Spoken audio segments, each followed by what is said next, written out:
Our neighbor apparently owns a leaf blower. Anyway, this is the first video in a series I plan on doing where I use mainly drugstore palettes or quads for a week. So this bad boy, most people know what this is because it has the ever so popular duochrome shade in it. A lot of brands have this. Urban Decay has Lounge, Inglot has like 647 pigment, I think.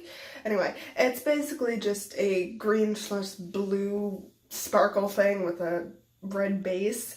I'm getting ahead of myself. This is the Wet n Wild Comfort Zone palette. It's what it's on my eyes right now with the help of a different matte brown because this doesn't have any matte brown in it. The old one didn't have any mattes, just had all these shimmers. The original one didn't have these two mattes in them. Actually, these are really nice colors. But the original one just had the middle 8 shimmers. These two on the end, they have like, can you see? That has like glitter in it, but they come off like really matte. It's focusing on me. Anyway, so I'm going to be using this for a week. So I guess I'll just swatch them all on my wrist. So starting with the top one. This is the top one. They're really good mattes for drugstore, I find. I've worn this like twice, but I want to see how well it'll do everyday wise. And then this kind of white shimmer. Oh, that's powdery. This is that. Just a very subtle highlight. Some powder on it. And then here's the green. They all have like this weird problem, especially in this one. You can see it left kind of like a stripe across my finger.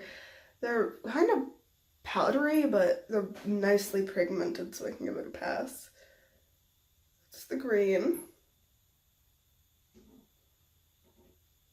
That actually would make a nice palette just right there as like a trio.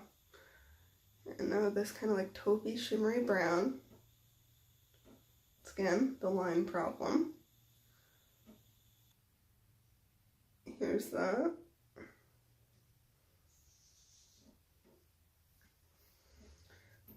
Now the brown. I'm gonna go a little bit gentler because I don't want to waste it. I want to pan it already. Actually, most of what I'm wearing today is stuff I'm trying to pan. Use up. It's been in my collection forever. So this is the brown one. Pink one next. Oh god.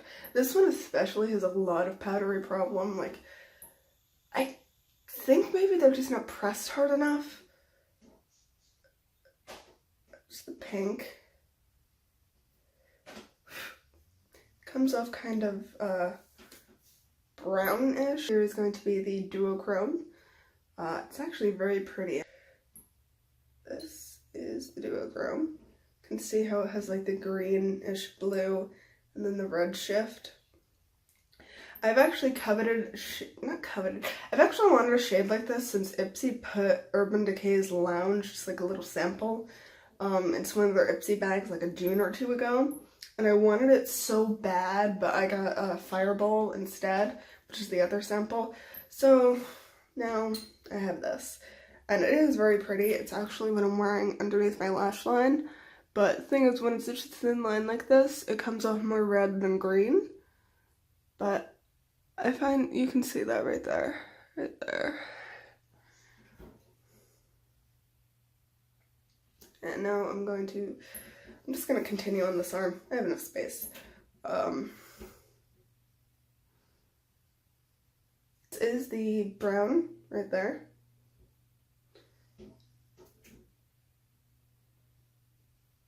Kind of comes off like a black and very, very matte. There's not much shimmer in that. If anything, it's a satin.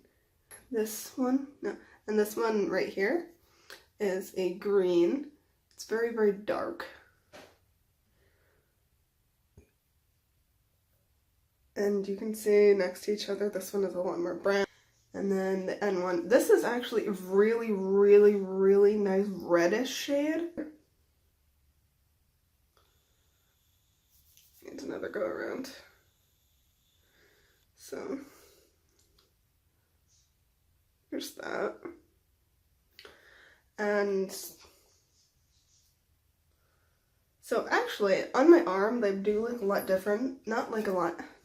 On my arm, they're a bit different than in the palette, just because I kind of get to see like the colors on skin.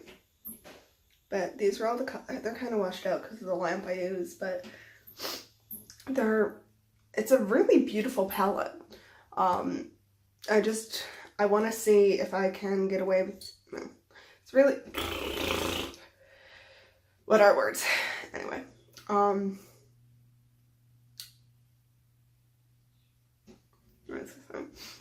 it's a really beautiful palette as far as I can tell. It does need like a matte brown. I'm actually wearing it today. I probably should have done the look on camera, but I'll wrap this up next Friday or Saturday, share my overall thoughts on having to use only this for a week, and so I will see you in a week. This is the second look with the Comfort Zone palette. I forgot to bring the palette with me. Okay, the lighting in here is not that great, but I just did the red shade in the crease. I messed it up a little bit with my foundation so the edge isn't perfect. That doesn't matter. And then the dark glittery green on the lid, and then the light pink just here, like the inner corner to like halfway, and then the gold underneath the brow bone. This actually came out really great. I'm headed to like a party. It's not like really fancy, but I thought that this is like, you know, nice like night-ish look.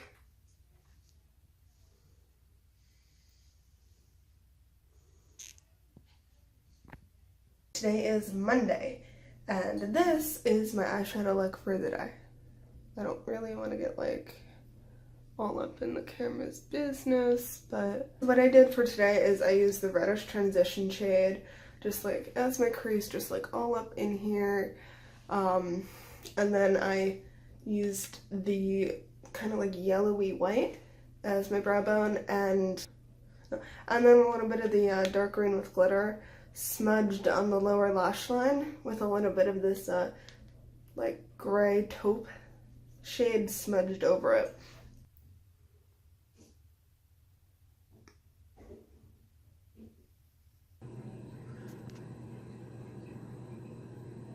Well, welcome to my bedroom floor, because that is apparently where we are right now, because focus, thank you, because the heat is on in the bathroom where I normally film. So welcome to clothes, and more clothes.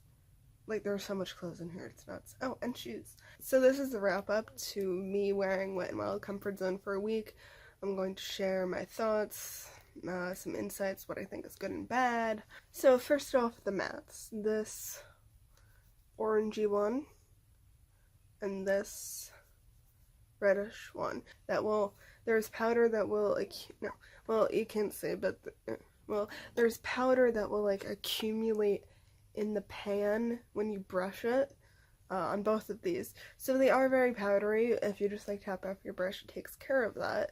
But these are very, very beautiful mattes. You can see the powderiness there. I pressed down so hard that I left the shadow all in one place, but when you exercise it a little bit and blow some off, you can see that it's just like a really pretty rusty rosy red color. And then this one, the orange, is just like, they both look really good in the crease, and even all over the lid. One of my favorite ways to use them is this in the crease and this all over the lid, and that just creates a really simple matte shadow look. All of these three are very, very powdery. All of these three are very, very powdery, but these four and this one aren't as powdery. The only one that doesn't really have any powder is the metallic duochrome. But these three are definitely some of my favorites in the palette. This is a beautiful brow bone highlight. This is just really pretty for all over the lid, both of these. I also use this one as an inner corner sometimes.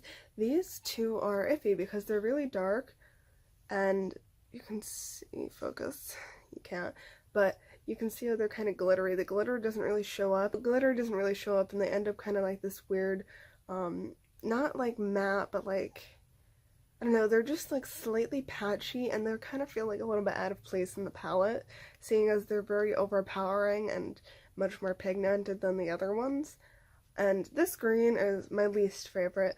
You can kind of see here. You see, it kind of has like a bit of a yellow shift to it, but I only use this once underneath my lower lash line. Come to the duochrome. This one actually, it shows up very, very green on the lid, just how it appears in my finger here. And this is like, so many times I've swatched this, but it's on my lids right now, and if you can see, what you see most of is the green blue shimmer, and there's not much of the red that shows through, although this does look very pretty with the red matte as a base, and then this over it brings out a lot more of the red. This generic shimmery taupe shade is just, it's okay, but it's not like anything special. It doesn't have as much powder as the rest of them do. But all in all, I do think that I greatly enjoy using this palette and I will continue to use it, but I'll probably only use all the way up or have the potential to hit pan on the 2 mattes, the duochrome, and these 3 shimmers. I would be totally happy if the palette just consisted of these.